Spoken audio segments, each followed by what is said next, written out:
right, so walk us through how you're gonna approach this. So I'm gonna start with my fiber tape here, and it's got a slight adhesive to it, so I'm gonna stick it to the wall. Oh, Do I boy. sound like James? This time we're in our tile showroom. Yeah.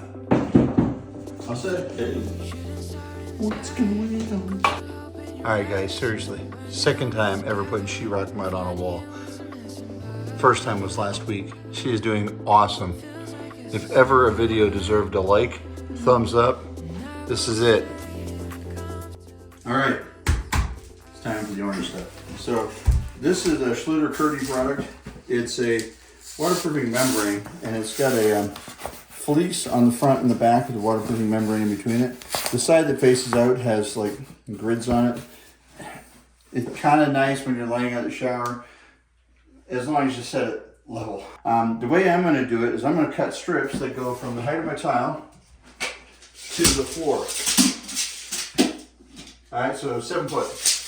If I put a 7 foot strip up here and drop it down to the floor and keep it level, right now we don't have anything on our floor. We're still on our plywood subfloor. We haven't done our slab or anything yet. So the way I like to do it, and every shower is a little bit different in how we approach it, and the way that a lot of guys do Schluter, and some guys will say, you're doing it wrong, but you know what? We've done 300 showers this way, and none of them leak, so it works. This product is almost foolproof. There's a couple rules for it. First rule is make sure you get it stuck to the wall well. If it's not stuck to the wall well, then your tile's stuck to it, then you're loose. This is your weakest link if this isn't adhered to the wall right. I always like to go by and take these little stickers off the cement board, because in this area, well, that's how strong my bond would be of my tile to the wall, because that's how strong my bond is to that. So I take all the stickers off the wall all the way around. I put my Schluter up on the walls before I pour my cement slab. A lot of guys will use the Schluter has a styrofoam floor pan that they provide. Most of our showers aren't a typical 3x3, 4x4, 3x5 standard shower that you see in a lot of track houses or smaller entry-level houses. Most of our showers tend to be big, long showers. This shower is not really conducive to using a Schluter foam pan. It's just not. It's oversized in the first part, and then we're adding that 5 foot addition on there. It's just not really ideal for a Schluter pan. There's guys out there that make custom pans. You give them your measurements, you tell them where you want your drain, they'll make you a custom styrofoam pan that goes in here. A lot of our showers get mosaics. You have to be careful using styrofoam pans and mosaics, because a lot of pressure on one little tile, and you can actually crush some of the styrofoam. So you have to be careful with different things. I'm going to show you the way I do it. It's like anything else. This isn't a how-to. This is how we're doing it. So if you like it, keep it. If you don't like it, ignore it. It's the way we do it. It's the way we always do it. We don't have any issues with it. We used to use an OD drain, which is a round drain and has 4 weep holes in it. The area we live in tends to have a lot of calcium in the water. That drain is problematic with calcium because the weep holes tend to plug up rather quickly. Guys put little pebbles around it. Guys try to do everything. A lot of people think it's the sediment from the concrete slab that's filling up the weep holes and plugging. No, it's not. It's calcium. We've had it sent off and had it forensically tested when it's backed up on us. It's calcium in the water. Plugs up the weep holes. CLR will clear it out if you catch it early enough, but you have to plug the drain, backfill. It's a lot of maintenance, like cleaning out your gutters. So we use the Schluter system. There's a 2-inch drain, and everything goes down that drain. It's not the 2-inch drain plus the 4 weep holes. Makes the system a lot easier. We really like this system for our area. There are areas where the other drain with the weep holes worked perfectly fine, and people have done them for 100 years, and they've always worked, and that's great. It's just not great for our area. So let's get started by cutting a sheet of this. The 80 inches, did I say 80 inches? I think I said 80 inches. We'll measure it again. And then we're going to mix up a little bit of Schluter all set, put it on the walls, show you how I put up the Schluter, and well, we got to get all of this done. So let's get going. All right, double check the measurement. 84 inches is what we need. So let's roll out a roll. Grab our scissors and cut away. The other nice thing about the grid marks is that it makes cutting it easier. And when you cut it, you're ended up with a nicer square piece. Hi, Miss Supervisor. What do you think? Are we doing a good job? All right, so what we have here is Schluter all set. I always use white. Gray's a couple dollars a bag cheaper. I just like white for everything. It's my go-to thin set. So this is one of our go-to thin sets. We have other thin sets for large and heavy tile. We have different products we use for different things. But I use this thin set here to go ahead and put my Curdy on the wall. So let's go ahead and mix up a little batch of this. And we're gonna start with that first sheet over on that side.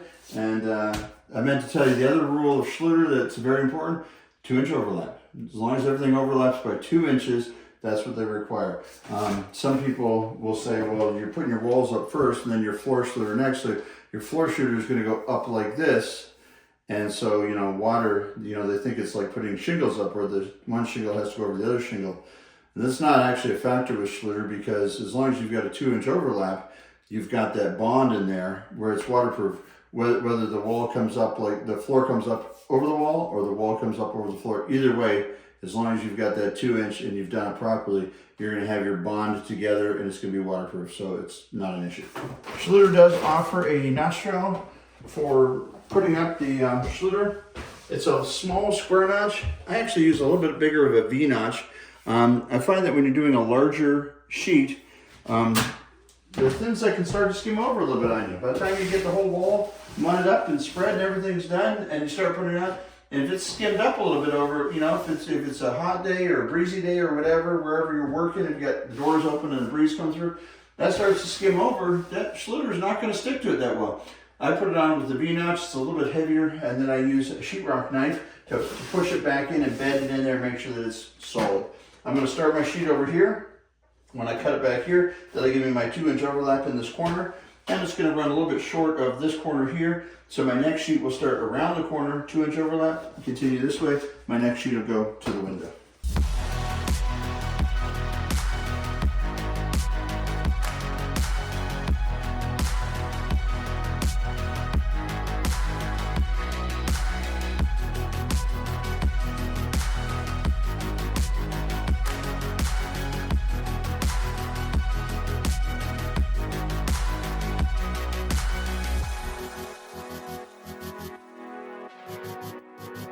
So that's about the consistency we want our mud there.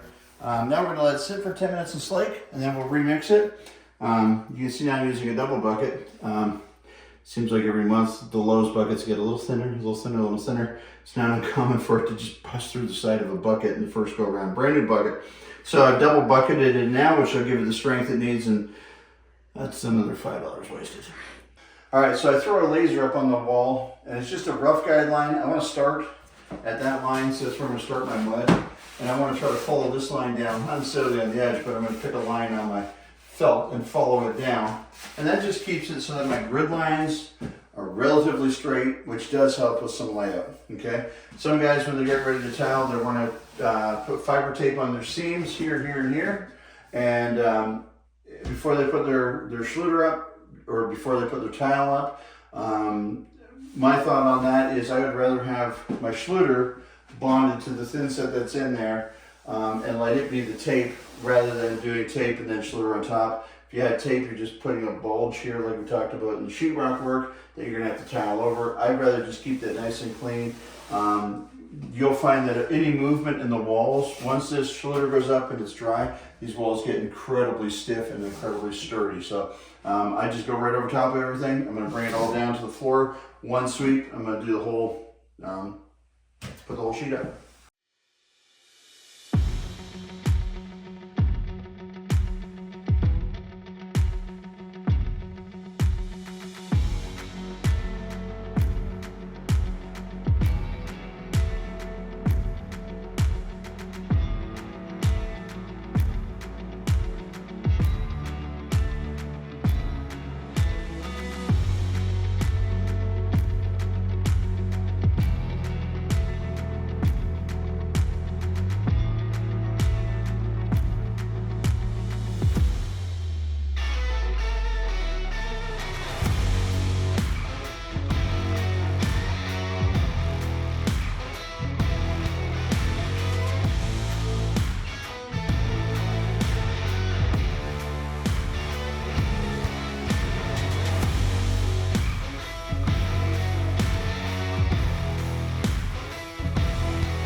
Being very careful to keep the knife flat.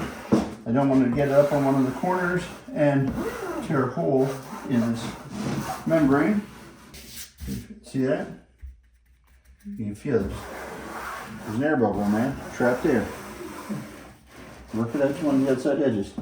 You ever put it in wallpaper before? Similar. That never dawned on me. What's that? That putting this up is like putting up wallpaper. It is. The biggest difference that I find is that in wallpaper, your seams touch. They don't overlap. In this, you definitely want the overlap. See that 2-inch band? That's not there by accident. That's the overlap they want you to have.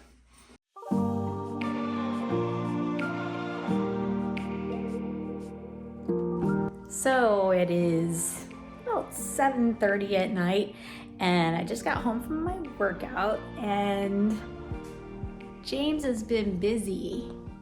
So he's built a collar around our soffit box that we built. So that's going to create that bump out that we talked about. There he is, the man of the hour. Hey, hey! So now we're just beefing up that collar. Yeah, I'm gonna make it come out one more width. So basically gaining another 1.5 inches of depth. So he's measuring by patio light. Yeah. It's kind of dark out here on the front porch. This is maybe, possibly our next project is some lights. So we see what we're doing when we're working on these projects. Oh.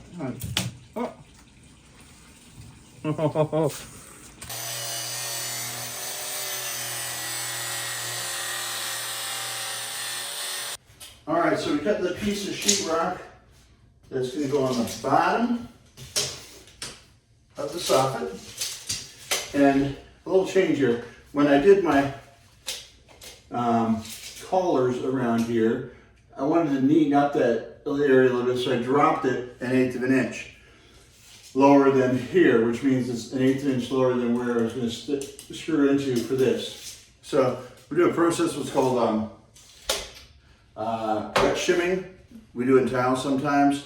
And what you do is I'll just put a gob of sheetrock here and a gob of sheetrock here that'll hit those studs. We'll screw the perimeter and not screw this, okay? We'll let that dry for a couple of days, and when it's dry, then we'll go back and put some mechanical fasteners in it, some screws. So basically, instead of putting screws here now and pulling that whole center up, making a big bow in it, I want it to go perfectly flat. So I'm gonna screw the perimeter, and I'm gonna wet shim. New word of the day, wet shimming. That's a new one for me. Well, it's your second day of sheetrock work. It is. Third day, right? Yeah.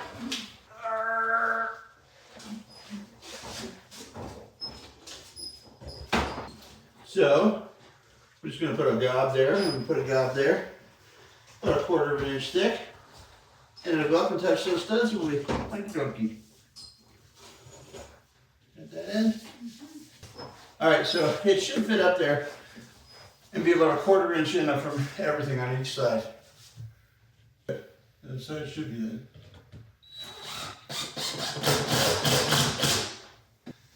My mom just said, use your head, boy.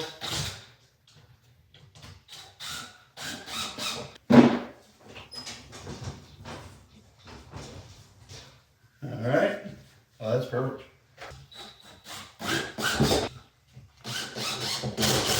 As we come back 22.5 right there, I've got that, it's solid.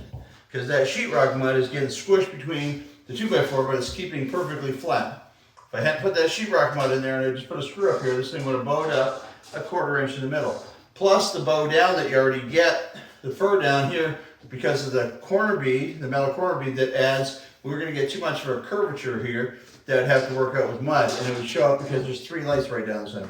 So I wanted to keep this as flat as possible. Wet shimming does the job. Let's eat. Wet shimming. You didn't like that turn on that. I do. Wet shimming.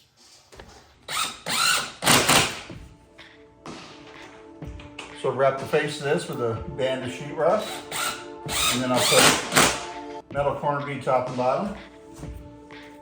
Tape that in, and we should be looking like fun. All my walls are covered, and while you sleep, I mark my goals. Stand tall, think clear. Don't let them see a hint of fear. I'm wrapping my metal corner bead around there and starting to fill it in with mud as I go. You can see on the other side I filled it in with mud if you go around there. And now I'm just going to continue my corner bead and mud.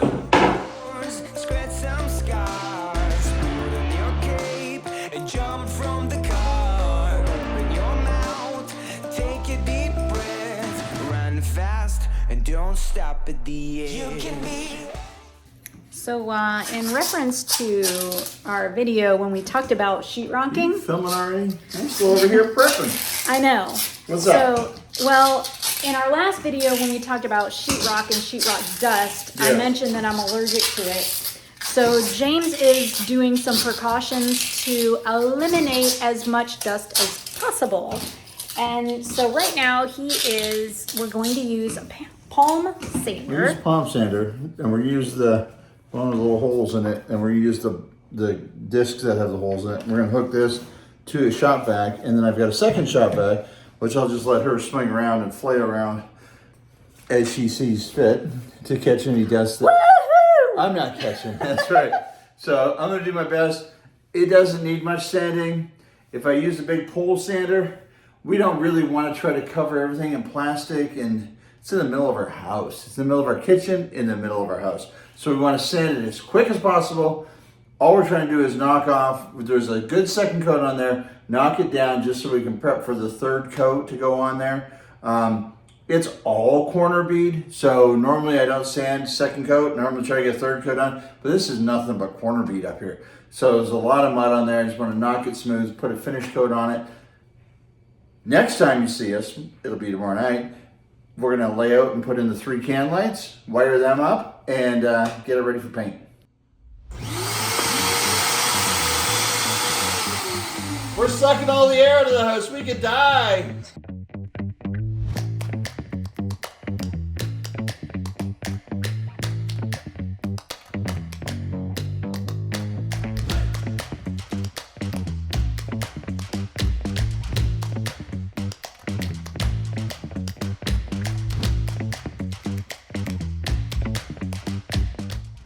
All right, so next stage on our project here is I've marked on that end there. Where's my finger going there? Right up here. They're good with the backwards thing. I've marked the center point of that, and I've marked the center point on this end up here as well. And what I'm gonna do is I'm gonna try to get a chalk line to go from one side to the other, snap a line. I'm gonna say try, because Jen's not home right now, so I'm gonna try to do it by myself. So I've got my trusty chalk line, and I got a piece of masking tape. So I'm gonna put the one end up there, tape it up just to hold it in place. After I've done that, what I'll do is I'll make a center point, and then I'll split the two sides. Gonna take this drill bit right here, 4 1/8 inch. We're gonna drill 3 holes. And once the holes are drilled, we've got can lights to go up there, and they are renovation cans. So they're designed to go in the sheetrock. After the sheetrock's up, these don't go up before sheetrock. And then I'll just show you how those work real quick. We'll wire them up, put some bulbs in there, and we should have some lights working here in no time. Okay, so we've got our line up there. That was actually fairly simple. Get up there and take my masking tape off of this end here. What we'll do is we'll just measure the length of the soffit, find the center point, boom, that'll give us that one. And then this one here won't be the center point, but we'll just kind of eyeball where we want those and make sure both ends match. All right, so I've got my 3 marks put up here. What I'm gonna do is I'm gonna grab my drill with the 4 1/8 inch bit on it. I'm gonna try to run the vacuum cleaner at the same time to help control the dust. And I'm just gonna time lapse this because moving the line around, doing all this, it's gonna take me a minute. So let's get her done.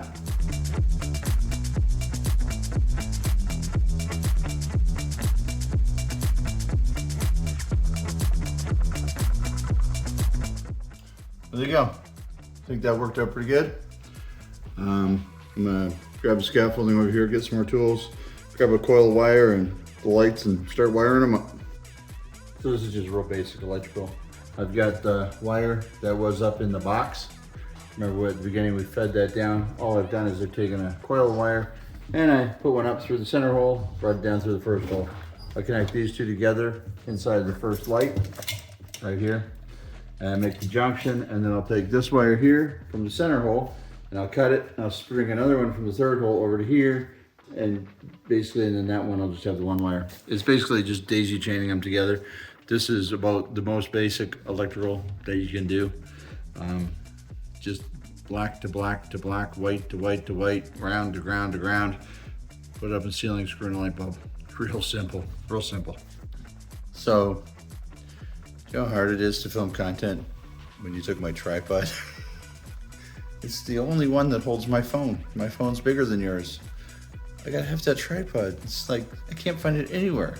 All these little tripods around that work for your phone, but they don't work for mine. So, this is just a PSA. If you'd like me to record content so you can watch content, you gotta leave me my tripod. Thanks. All right, real simple. First one's wired up.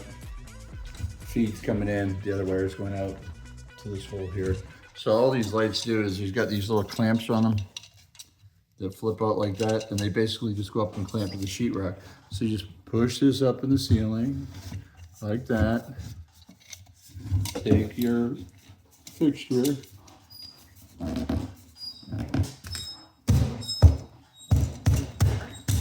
push it up in there like that, do a little gentle force.